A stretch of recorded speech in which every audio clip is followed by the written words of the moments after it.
Iran के साथ आइंदा हफ्ते बरह रास्त मुज़ाकरात होंगे। ताहम जौहरी तंज़ीबात की तबाही के बाद ईरान के साथ मुआहदे की ज़रूरत बाकी नहीं रही।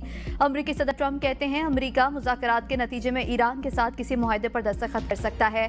ताहम मैं नहीं समझता ये अब ज़रूरी है। अमरीका ईरान का जौहरी प्रोग्राम तबाह कर चुका, मुआहदे की ज़रूरत बाकी नहीं रही। मामले पर जंग हो चुकी, जिसके बाद जंग बंद हुई तो बरकरार है। अमरीकी वज़ीर दिफा कहते हैं आलमी एटमी तवानाई एजेंसी ने भी कहा ईरानी तंज़ीबात को शदीद नुकसान पहुंचा। बाज़ अमरीकी चैनल्स का मकसद सिर्फ ट्रंप की मुखालिफत करना रह गया है। ट्रंप के खिलाफ अमरीकी मीडिया मुखालिफ बराए मुखालिफ की पॉलिसी पर चल रहा है। अमरीकी chairman joint chief of staff का कहना था कतर में अमरीकी एयरबेस पर हमले से पहले ईरानी हमले की इत्तला मिल गई थी। पीर की सुबह में इत्तला मिली कि ईरान अमरीकी एयरबेस पर हमला कर सकता है।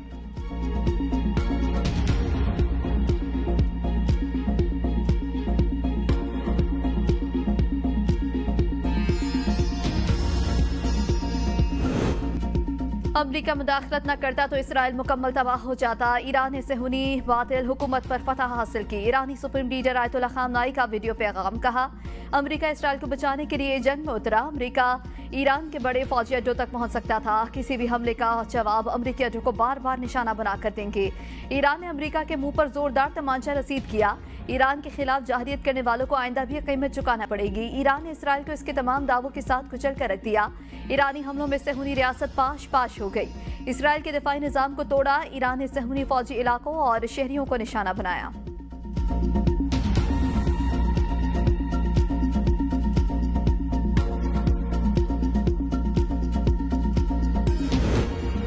ईरान का आलमी जौहरी इदारे से ताउन मुअत्तल करने का बिल मंजूर। ईरान के गार्डियन काउंसिल के तर्जुमान के मुताबिक आलमी जौहरी इदारे से ताउन मुअत्तल करने का पार्लिमानी बिल मंजूर कर लिया गया। ईरानी पार्लियामेंट ने गुज़श्ता रोज ताउन मुअत्तल करने की मंजूरी दी थी।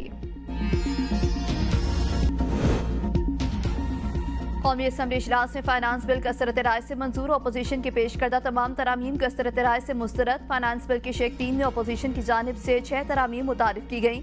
सुन्नी इत्तेहाद काउंसिल ने फाइनेंस बिल में से कार्बन लेवी खत्म करने की तरमीम पेश की। आलिया कामरान ने भी फाइनेंस बिल में कार्बन लेवी खत्म करने की तरमीम पेश की। वज़ीर खजाना ने कौमी असम्बली में मौसमियाती तब्दीली लेवी की तरमीम पेश की। कस्टम एक्ट में वज़ीर खजाना की तरमीम कसरत राय से मंजूर। अपोजिशन के मुतालबे पर तरमीम पर वोटों की गिनती कराई गई। तरमीम के हक में 201 और मुखालिफत में 57 में वोट आए। सोलर पैनल पर सेल्स टैक्स की शरह 10% कर दी गई। सेल्स टैक्स फ्रॉड में मुलविस अफराद की गिरफ्तारी से मुतालिक तरामीम मंजूर। बिल के मुताबिक टैक्स के शवाहिद मिटाना भी सेल्स टैक्स फ्रॉड के जुमरे में शामिल। टैक्स इनवॉइस में फ्रॉड को भी सेल्स टैक्स फ्रॉड तस्वुर किया जाएगा। जानबूझकर गलत मालूमात देना भी टैक्स फ्रॉड तस्वुर होगा। सेल्स टैक्स फ्रॉड में मुलविस शख्स इंक्वायरी में शामिल हो गया तो गिरफ्तार नहीं होगा। सेल्स टैक्स फ्रॉड की इंक्वायरी खुफिया नहीं होगी। इजलास से खिताब में असद कैसर ने कहा फाटा और पाटा पर सेल्स टैक्स के हवाले से तहफ़्फ़ुज़ात बरकरार हैं। फाटा और पाटा पर सेल्स टैक्स का नफाज किसी सूरत काबिल कबूल नहीं। हुकूमत फाटा और पाटा के लोगों को जीने का हक दे। वज़ीर आज़म शहबाज शरीफ भी ऐवान में मौजूद थे।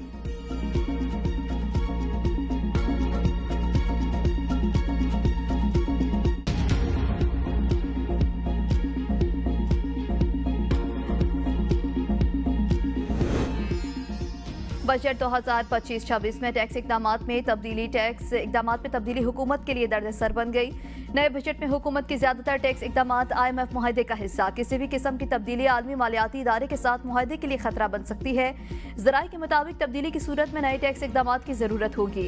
ई कॉमर्स पर 5% टैक्स, मशकूक और गैर कानूनी ट्रांजेक्शन्स पर इनपुट एडजस्टमेंट भी IMF मुआहदे में शामिल। थर्ड शेड्यूल में मजीद आइटम्स की शमूलियत भी IMF मुआहदे का हिस्सा। बजट दस्तावेज के मुताबिक IMF मुआहदे में फाटा पाटा के लिए सेल्स टैक्स छूट में 10% कमी भी शामिल। 850 सीसी गाड़ियों पर टैक्स की शरह 12.5% से बढ़ाकर 18% भी मुआहदे का हिस्सा। नॉन फाइलर्स के बैंकों से रकम निकलवाने पर टैक्स की शरह 0.6 से बढ़ाकर 0.8% करना भी शामिल। गैर मनकुला जायदाद के फरोख्त पर विद होल्डिंग टैक्स और सुपर टैक्स में कमी भी मुआहदे का हिस्सा है।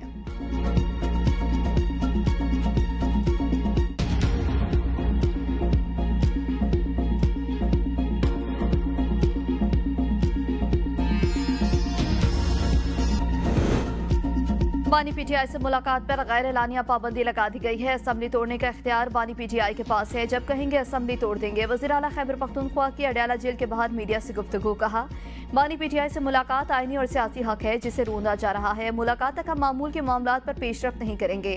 बानी पीटीआई की हिदायत पर कल सुप्रीम कोर्ट पेश हुआ। सिक्योरिटी का बहाना बनाकर हमें ऐसे ट्वीट किया जा रहा है जैसे हम दहशतगर्द हैं। बजट आईनी बहरान से बचने के लिए पास किया। IMF के साथ अभी अगला मामला होना है।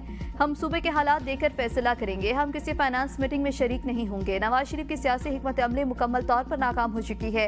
उमर अयूब ने कहा, बानी पीटीआई मुआशी टीम से मिलना चाहते हैं, इसीलिए हम आए हैं, मगर हमें मुलाकात की इजाज़त नहीं दी गई। असद कैसर बोले, बानी पीटीआई को नाजायज़ तौर पर जेल में रखा गया है। जुडिशरी पर दबाव है, जजेस को आज़ादाना काम नहीं करने दिया जा रहा। हम अपने अवाम के साथ खड़े हैं, मज़ाहमत जारी रखेंगे।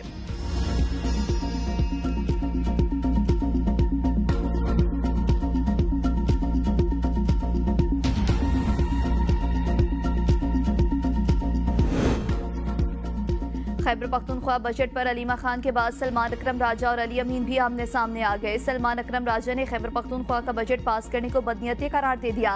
कहा, हमारे पास बजट पास करने के लिए 30 तारीख तक का वक्त था। जल्दी किस बात की थी? 30 तारीख से पहले अलीमा खान ने जेल में मुलाकात करनी थी और बजट मंजूरी की इजाज़त लेना थी। अली अमीन ने बानी के हकामात का इंतजार नहीं किया और बजट पास करा दिया। पार्लिमानी कमेटी ने जो फैसला किया वो बानी का फैसला है।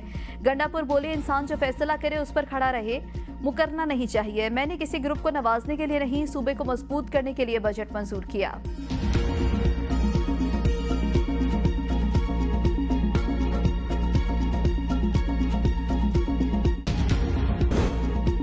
Chairman peoples party Bilawal Bhutto Zardari ने वजन कम करने का राज बता दिया। कहा, खाने और वर्जिश में कोई दिलचस्पी नहीं थी, कभी डाइट का नहीं सोचा। वालिद को शुगर का मर्ज लाहक और ये हमारे खानदान को भी है, जिसके बाइस मैं संजीदा हो गया। अब मैंने कार्बोहाइड्रेट्स और चीनी तर्क कर दी है। बाजरे की रोटी खाता हूँ, दाल खाता हूँ, सब्जियाँ खाना शुरू कर दी हैं। 1% भी इन चीज़ों पर यकीन नहीं करता था कि ये जिम क्या होता है, डाइट क्या होता है, चीनी कम खानी है।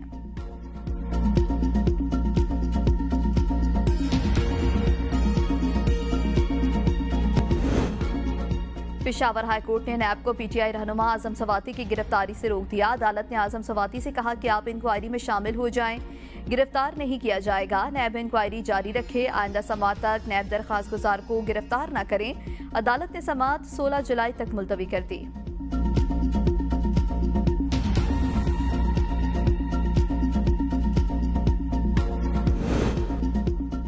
सिंध हाई कोर्ट में 3 लापता शहरियों के बाजियाबी से मुतालिक दरखास्तों की समाअत। अदालत ने पुलिस, सिंध हुकूमत और दीगर फरीकैन से पेशरफ्त रिपोर्ट्स तलब कर ली। वकला के मुताबिक शहरी मोहम्मद यूसुफ, अब्दुल वहाब और शिराज अहमद को थाना साइट भी, समान टाउन और सचल के इलाकों से लापता हुए।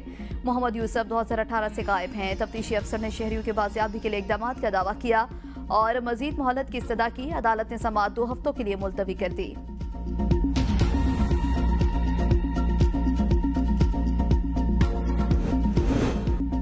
महकमे ज़राअत टीम का मुल्तान में जाली पेस्टिसाइड से तैयार करने वाली फैक्ट्री और गोदाम पर छापा। करोड़ों रुपए मालियत का पेस्टिसाइड से भरा ट्रक कब्जे में ले लिया गया।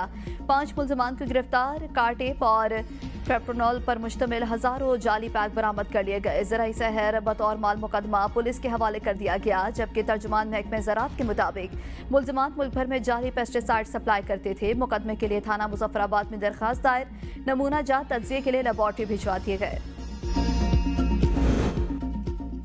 पाकिस्तान का डिजिटल इनकलाब, क्रिप्टो और स्मार्ट पावर की जानिब पेशरफ्त। पाकिस्तान ने स्ट्रैटेजिक बिटकॉइन रिजर्व और कायम करके डिजिटल मईशत की जानिब मुहर्रमुल हराम का चांद देखने के लिए मरकजी रोयत हिलाल कमेटी का इजलास आज कोयटा में होगा। चांद नजर आने या न आने का हतमी ऐलान चेयरमैन कमेटी मौलाना अब्दुल खबीर आजाद करेंगे।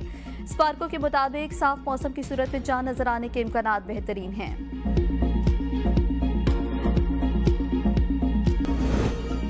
ऑस्ट्रेलियाई क्रिकेटर उस्मान ख्वाजा फलस्तीन के हक में डट गए। गाजा के हक में बोलने पर सहाफी पीटर लालर को नौकरी से बरतरफ करने वाले ऑस्ट्रेलियाई रेडियो चैनल से इनको इंटरव्यू देने से इनकार कर दिया।